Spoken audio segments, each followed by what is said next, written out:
আজও যদি আপনার দুর্বল ইমানকে আপনি সবল করতে চান, দুইটা পথ আমি শপথ করে বলতে পারি, দায়িত্ব নিয়ে বলতে পারি, ইনশাআল্লাহ বিইذনিল্লাহ আপনার ইমানের মিটার তরতর করে দেখবেন উপরে উঠতে থাকবে।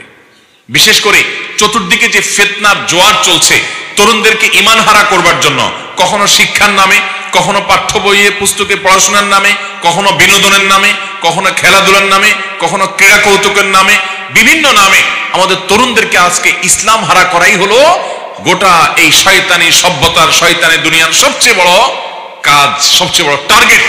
এই টার্গেট থেকে, শয়তানের শিকার হওয়া থেকে যদি বাঁচতে চান, কোরআনকে আঁকড়ে ধরুন, নবী সাল্লাল্লাহু আলাইহি সাল্লামের সিরাতকে আঁকড়ে ধরুন। চেষ্টা করবেন তো ইনশাআল্লাহ। নবী সাল্লাল্লাহু আলাইহি সাল্লামের জীবনী গ্রন্থের মধ্যে আল্লামা শফিউর রহমান ওয়ারকুরি রাহমাতুল্লাহ আলাইহির রাহিকুল মাখতুম বইটা সমকালীন সময়ের লেখা সবচাইতে অথেন্টিক এবং সবচাইতে চমৎকার বইগুলোর মধ্যে থেকে একটি। এটা বাংলা অনুবাদ অনেক প্রকাশনী করেছে। এর ভিতরে তুলনামূলকভাবে কিছু কিছু প্রকাশন অনুবাদ বেশ ভালো হয়েছে, আবার কিছু কিছু প্রকাশন অনুবাদের মান খুবই খারাপ। অতএব একটু দেখে, চেক করে, যাচাই করে, যাদের অভিজ্ঞতা আছে তাদের থেকে পরামর্শ করে কিনবেন। এর বাইরে সৈয়দ আবুল হাসান আলী নদভী রহমতুল্লাহ আলাইহির নবীর রহমত একটা বই আছে। এটা গতানুগতিক সিরাত গ্রন্থ নয়, নবী সাল্লাল্লাহু আলাইহি সাল্লাম কিভাবে গোটা বিশ্ববাসীর জন্য রহমত হয়েছেন চমৎকারভাবে সেটা সেখানে উপস্থাপিত হয়েছে। এটা আপনি কিনতে পারেন। মাওলানা আবু তাহের মেজবা অনুদিত গুরুদত্ত সিং এর লেখা তোমাকে ভালোবাসি হে নবী, ছোট্ট একটা বই, নবী করিম সাল্লাল্লাহু আলাইহি ওয়াসাল্লামের উপরে অসাধারণ একটা ইমান জাগানিয়া বই, যদিও অমুসলিমের লেখা। এই বইটা পড়তে পারেন। সেই সাথে ডক্টর আলী আস-সাল্লাবির বইয়ের অনুবাদ অনেকগুলো প্রকাশনী করেছে মাশাআল্লাহ। তার নবী সাল্লাল্লাহু আলাইহি সাল্লামের জীবনী গ্রন্থ আছে কয়েক ভলিউমে, সেটা কিনে পড়তে পারেন, আর একটু বিস্তারিত সেখানে আপনি জানতে পারবেন। এইভাবে শিশুদের জন্য সিরাতের অনেকগুলো বই আছে বাজারে, সেগুলো পড়তে পারেন, বাচ্চা শিশুরা, বিশেষ করে কিশোররা। নবী সাল্লাল্লাহু আলাইহি সাল্লামের জীবনী জানলে আপনার ইমান পাকা হবে, তাজা হবে। মনে রাখবেন, আজও পর্যন্ত সারা পৃথিবীতে যত অমুসলমান ইসলামে আসে, দুইটা জিনিস পড়ে আসে। এক হলো কোরআন আগা থেকে গোড়া পর্যন্ত বুঝে বুঝে যারা পড়ে তারা ইসলামে আসতে বাধ্য হয়। আমরা মুসলমানরা তো বুঝে কোরআন পড়ি না, অথচ বুঝে কোরআন পড়া যে কত জরুরি। এই কোরআন আল্লাহ তাআলা সেখানে আমাকে কি বলেছে আমি জানি না। এর চেয়ে বড় দুঃখজনক কি হতে পারে? আপনি ওয়াজ মাহফিলে শত শত ঘন্টা দেন, আপনার উচিত হবে ওয়াজ মাহফিলে যে ঘন্টাগুলো দেন এর চেয়ে বেশি ঘন্টা ব্যয় করা এই কোরআনে কারিমে আল্লাহ আপনাকে কি বলেছেন সেটা জানার জন্য। অবশ্যই উলামায়ে কেরামের তত্ত্বাবধানে, কারণ অনেক আহলে কোরআন গজাইছে আজকাল, যারা মানুষকে হাদিস অস্বীকারের দিকে নিয়ে যায় এবং ইমান হারা করে ফেলে। ভয়ঙ্কর একটা ফিতনা, নেক্সট সূরাতে ধোঁকা চলছে। এজন্য ওলামাদের তত্ত্বাবধানে থেকে আপনি কোরআনে আল্লাহ কি বলেছে জানার চেষ্টা করবেন। কোরআনে আল্লাহ বহু জায়গায় বলেছেন ইয়া আইয়ুহান নাস, হে লোক সকল। এখানে আপনাকে আমাকে সবাইকে বলা হয়েছে। কোথাও আল্লাহ বলেছেন ইয়া আইয়ুহাল্লাযীনা আমানু, হে ঈমানদারগণ। সেখানে আমরা যারা ঈমানদার নিজেদেরকে দাবি করছি, আমাদেরকে আল্লাহ তাআলা অনেক কথা বলেছেন। আল্লাহ কি বলেছেন সেটা জানা দরকার আছে না নাই? কোরআনের আল্লাহ তাআলা আমাদেরকে অনেক নির্দেশ দিয়েছেন। 5টা নির্দেশ বলতে পারবেন। কোরআনে আল্লাহ তাআলা অনেক নিষেধ করেছেন, 5টা নিষেধ বলতে পারবেন, নিষেধাজ্ঞা কোরআনে আরোপ হয়েছে এরকম। কোরআনে আল্লাহ তাআলা বহু দৃষ্টান্ত দিয়েছেন, 5টা দৃষ্টান্ত বলতে পারবেন। কোরআনে আল্লাহ তাআলা বহু ইতিহাস বর্ণনা করেছেন, 5টা ইতিহাস বর্ণনা করতে পারবেন। এরকম মানুষ মাহফিলের হাজার হাজার মানুষের মধ্যে 2-4 জন পাওয়া যায় না। দুঃখজনক অধ্যায়।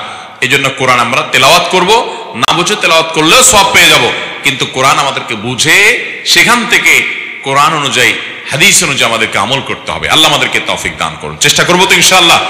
তো এই জন্য নবী করিম সাল্লাল্লাহু আলাইহি সাল্লামের সিরাত, যেটা বলছিলাম যে এই কোরআন পড়ার কারণে মানুষ ইসলামে আসে, আর নবী সাল্লাল্লাহু আলাইহি সাল্লামের সিরাত, তার জীবন ইতিহাস আগাগোড়া নির্মোহভাবে পড়লে অনেক মুসলমানরা ইসলামের পথে আসতে বাধ্য হয়ে যায়। আজও যদি আপনার দুর্বল ইমানকে আপনি সবল করতে চান, দুইটা পথ, কোরআনে কারীমের আয়াতগুলো তাফসীর সহকারে পড়ে ফেলুন A to Z, 2-4 মাস 6 মাস যাই লাগুক। আর দ্বিতীয় হলো নবী সাল্লাল্লাহু আলাইহি সাল্লামের সিরাত গ্রন্থ, কয়েকটা সিরাত গ্রন্থ শুরু থেকে শেষ পর্যন্ত পড়েন। সাহাবা একরাম তাদের বাচ্চাদেরকে নবীজির সিরাত এবং জীবনী শেখাতেন। আপনি মুসলমান যুবক, আপনি কোথাকার কোন খেলোয়াড়ের ভক্ত হয়ে রাতকে রাত জাগেন, তার খেলা দেখেন, আপনি নিজেকে তার ফলোয়ার বলে দাবি করেন। আপনি কি জানেন আপনি যে নবীর উম্মত, তার চাইতে জনপ্রিয়, তার চাইতে মানুষের ভালোবাসা বেশি পেয়েছেন এমন কোন মানুষ আল্লাহর জমিনে একটাও সৃষ্টি হয় নাই, কিয়ামত পর্যন্ত হবেও না। যে সমস্ত মানুষদের অনেক ভক্ত আজকাল আছে, হয়তো কোনো বিনোদন কর্মী, হয়তো কোনো তথাকথিত তারকা, হয়তো কোনো খেলোয়াড়, ফুটবলার, ক্রিকেটার, বিভিন্ন ক্ষেত্রে যাদের নৈপুণ্য দেখে পৃথিবীতে লক্ষ লক্ষ কোটি কোটি মানুষ তাদেরকে ফলো করে। আজ থেকে 100 বা 200 বছর পরে এই মানুষগুলোর ফলোয়ারদের এই ফ্লো, এটা কি থাকবে? আজ থেকে 200 বছর আগে, 300 বছর আগে, 400 বছর আগে পৃথিবীতে যারা চলে গেছে, অনেক মানুষ ছিল জনপ্রিয় তখনকার, এখন কি তারা মানুষের কাছে সেরকম জনপ্রিয় আছে? জনপ্রিয়তা দূরের কথা, তাদের অনেকের নামও আমরা অনেকে জানি না। একমাত্র ব্যক্তি মুহাম্মদ সাল্লাল্লাহু আলাইহি সাল্লাম এবং যত নবী রাসূল দুনিয়াতে গেছেন, আল্লাহর এই প্রিয় বান্দাদেরকে আল্লাহ তাআলা হাজার হাজার বছর পর্যন্ত পৃথিবীর মানুষের কাছে প্রাসঙ্গিক করে রেখেছেন, পৃথিবীর মানুষের অন্তরে তাদের ভালোবাসা দিয়ে রেখেছেন। কি ছিল তাদের মধ্যে জানা দরকার আছে না নাই? অতএব আপনি নবী সাল্লাল্লাহু আলাইহি সাল্লামের সিরাত গ্রন্থ, যুবক আমার অনুরোধ থাকবে 2-3টা সিরাত গ্রন্থ আপনি শুরু থেকে শেষ পর্যন্ত পড়েন। আমি শপথ করে বলতে পারি, দায়িত্ব নিয়ে বলতে পারি, ইনশাআল্লাহ বিইذنিল্লাহ আপনার ঈমানের মিটার তরতর করে দেখবেন উপরে উঠতে থাকবে। বিশেষ করে চতুর্দিকে যে ফিতনার জোয়ার চলছে তরুণদেরকে ঈমান হারা করবার জন্য, কখনো শিক্ষার নামে, কখনো পাঠ্য বইয়ে পুস্তকে পড়াশোনার নামে, কখনো বিনোদনের নামে, কখনো খেলাধুলার নামে, কখনো ক্রীড়া কৌতুকের নামে, বিভিন্ন নামে আমাদের তরুণদেরকে আজকে ইসলাম হারা করাই হলো গোটা এই সভ্যতার, শয়তানের দুনিয়ার সবচেয়ে বড় কাজ, সবচেয়ে বড় টার্গেট। এই টার্গেট থেকে, শয়তানের শিকার হওয়া থেকে যদি বাঁচতে চান, কোরআনকে আঁকড়ে ধরুন, নবী সাল্লাল্লাহু আলাইহি সাল্লামের সিরাতকে আঁকড়ে ধরুন। চেষ্টা করবেন তো ইনশাআল্লাহ? আল্লাহ আমাদেরকে তৌফিক দান করুন। জানাজার নামাজের কাতার বেজোড় করা কি আবশ্যক? আর সূরা ফাতিহা এটা কি জানাজার নামাজে পড়তেই হবে কিনা? দেখুন, জানাজা নামাজের কাতার এটা বেজোড় করতে হবে এমন কোনো বাধ্যবাধকতা নাই। আমাদের সমাজে অনেকে মনে করেন জানাজা নামাজে কাতার সংখ্যা বেজোড় হতে হবে, এজন্য দেখবেন কোথাও যদি 4 কাতার থাকে তো ওইটাকে 5 কাতার বানায় দেয়, কারণ তারা মনে করেন যে জানাজার নামাজের রাকাত সংখ্যা বেজোড় হতে হবে। অথচ জানাজার নামাজের রাকাত সংখ্যা বেজোড় হতে হবে এমন কোনো বাধ্যবাধকতা বা এমন কোনো নির্দেশনা হাদিসে আসেনি। তবে নবী আলাইহিস সালামের বিভিন্ন আমল থেকে, সাহাবা একরামের বিভিন্ন বর্ণনা এবং আসার থেকে এটি প্রমাণিত হয় যে জানাজার নামাজের সংখ্যা, কাতার সংখ্যা সর্বনিম্ন যেন 3 হয়। নবী আলাইহিস সালামের সময়ে কোনো জানাজায় মানুষের সংখ্যা কম হলে ভাগ করে সেটাকে 3 কাতারে ভাগ করে দিতেন, বিভক্ত করে দিতেন। তার মানে 3টা কাতার যেন কমপক্ষে হয়, এটা হলো মুস্তাহাব। 3-এর বেশি, অনেক বেশি মানুষ হলে 3-এর বেশি 4, 5, 6, 7 যে কোনো সংখ্যক কাতার হতে পারে, এতে কোনো অসুবিধা নাই। ব্যবসার কারণে যদি ব্যাংক লোন নিয়ে থাকি, এটা কি জায়েজ নাকি না জায়েজ? ওই টাকা দিয়ে হজ করলে হজ হবে কিনা? ব্যাংক থেকে সুদি লোন যদি নেন সেটা হারাম। ইমানদার কখনো সুদের কারবার করতে পারে? ব্যবসা বাড়ানোর জন্য আপনি সুদের কারবার করবেন, সেটা জায়েজ হবে না। সুদকে আল্লাহ তাআলা এমন জঘন্য হারাম করেছেন যে এটা আল্লাহর বিরুদ্ধে যুদ্ধ ঘোষণা করার শামিল।